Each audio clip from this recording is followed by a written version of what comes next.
Eu gostaria de falar sobre o veto 38, que estamos para votar, que a presidenta Dilma, no qual ela excluiu o setor têxtil do grupo de segmentos da economia, que terá um aumento menor de impostos no processo de reoneração da folha de pagamento. Isso eu considero um erro crasso para a nossa indústria. A nossa indústria vem sendo penalizada já há muito tempo, com enormes dificuldades, e agora este setor, que é o têxtil, que sempre está há muito tempo empatado e com dificuldades, ele se destaca como o segundo maior empregador do país. 75% de mulheres estão no setor têxtil, são as trabalhadoras que ali dependem para constituir o seu dia a dia, seu ganha-pão desse setor. Então, é um desemprego enorme, provavelmente em mães de família. E, no entanto, o que se vê em momento de gravidade, numa crise econômica tão grave, nós temos que perceber que com essa alíquota que incidirá sobre as empresas do segmento, vai passar de 1% para 2,5% no recolhimento de impostos sobre a folha de pagamento do setor. Bom, nós já não temos um planejamento adequado ao crescimento da indústria têxtil de confecção há bastante tempo.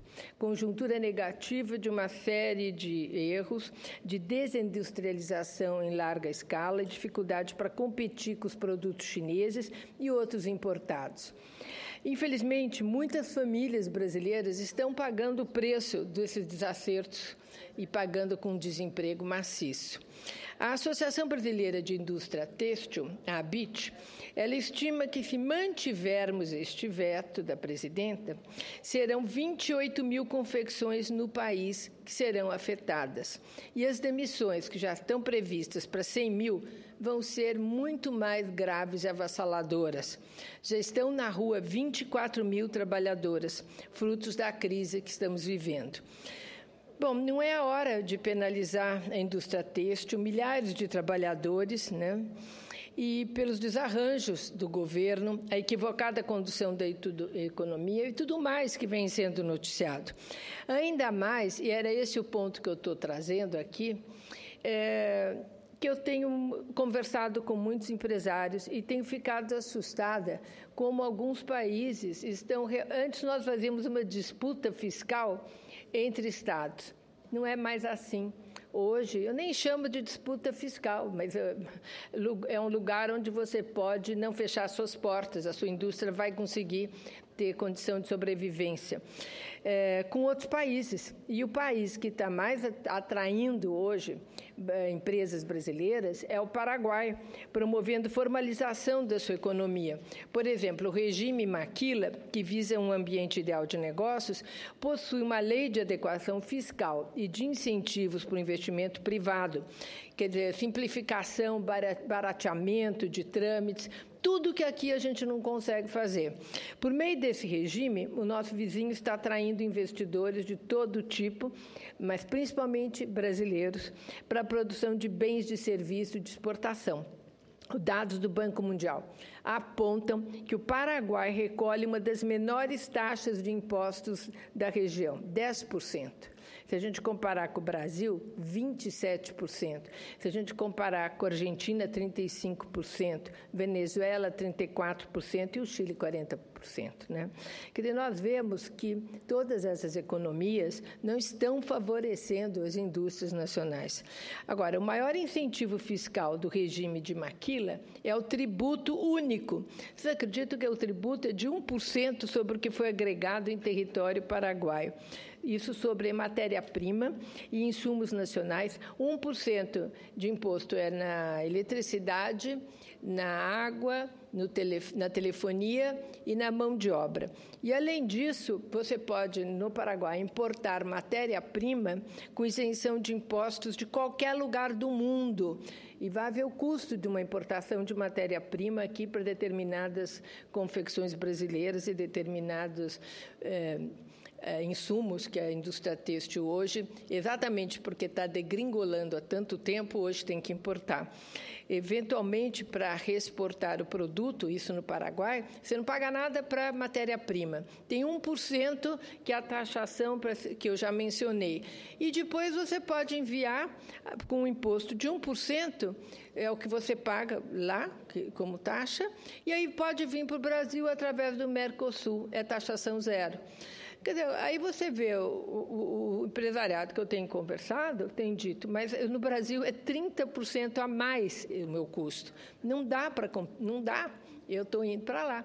E não são um ou dois, são muitas empresas brasileiras. Quer dizer, além de a gente já estar num processo de desindustrialização há tempo, agora isso está se acelerando enormemente.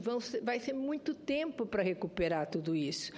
E outra coisa que também eles fizeram lá, que está atraindo, é a presença de uma legislação migratória flexível, a qual permite a permanência dos trabalhadores estrangeiros sobre a categoria de residentes permanentes ou temporários. Bom, esse sistema já está implantado lá desde 1990. Só que agora, com a crise brasileira, com as condições da nossa economia, é que o brasileiro começou a ir para lá em números bastante grandes.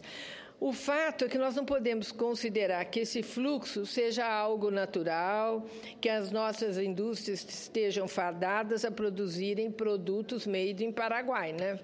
A Confederação Nacional de Indústrias, a CNI, na atual conjuntura de alerta para pelo menos, ela soltou uma alerta para, já dizendo, 42 empresas estão cruzando a fronteira e montando operações no Paraguai. A ABIT informa que algumas empresas já estão tocando projetos para produzir fiação e tecido no país vizinho. Eu tenho conversado, como eu disse, com muitos empresários e é realmente assustador. E no meu estado, o estado de São Paulo, ele vai ser seriamente afetado e mais ainda afetada a indústria nacional, que se verá obrigada para sobreviver a sair do seu próprio país.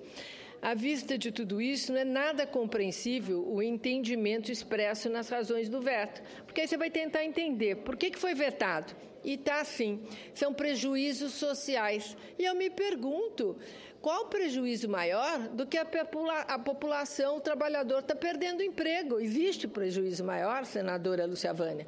Não existe. Então, nós não podemos...